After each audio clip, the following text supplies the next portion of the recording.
જે તમારા નસીબમાં લખાયેલું હોય ને એ જ થવાનું. તમારે કોઈ પણ જાતની ચિંતા કર્યા વગર કામ કરતું રહેવાનું છે. તમને તમારું ફળ મળી જશે. વિધિના લેખ સિવાય તમને કશું મળવાનું નથી. જે તમારા નસીબમાં છે એ જ તમને મળશે અને તમે મહેનત કરશો તો જ તમને મળશે. એક ગરુડ હતો અને એક પોપટ હતો. બંનેની ગાઢ મિત્રતા.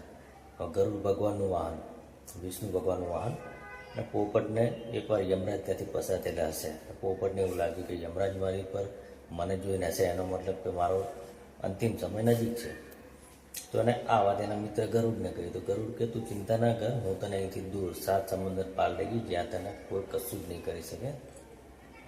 તો પોપટ કે સારું, વાંધો નહીં. પોપટને ત્યાં 7 સમુદ્ર પાર પહાડમાં લઈ ગયો, ત્યાં મૂકી હોય, ખાવા પીવાનું બધી વ્યવસ્થા કરી આપી અને પછી એ પાછો આવ્યો. અને પછી યમરાજને મળ્યો અને યમરાજને કહ્યું કે તમે મારા મિત્રને જે 7 સમુદ્ર પાર હું મૂકીને આવ્યો છું, ત્યાં તમે એને કશું નુકસાન ના કરતા અને એના વિશે કશું વિચારશો નહીં. તો યમરાજ હસવા લાગ્યા. યમરાજ હશે ને તો ગરુડે કહ્યું કે યમરાજજી, તમે પોપટને 2 દિવસ પહેલાં પણ હસ્યા હતા અને આજે પણ હસો છો, તો એનું કારણ શું?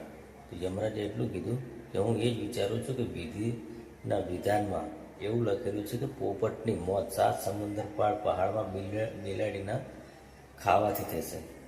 બિલાડીના કારણે એનું મોત થશે અને આ જે વાત સાબિત થઈ ગઈ એટલા માટે હું હસું કે પોપટ અહીંયા સુરક્ષિત હતો પણ એની મોત એને ત્યાં લઈ ગઈ. માટે તમે ધ્યાન રાખો, કોઈ પણ જાતની ચિંતા કરશો નહીં. જે સમયમાં જે થવાનું છે એ જ થવાનું છે. તો ખોટી ચિંતા કરી અને અત્યારથી મરવાની કોઈ જરૂર નથી. થેન્ક યુ, ધન્યવાદ.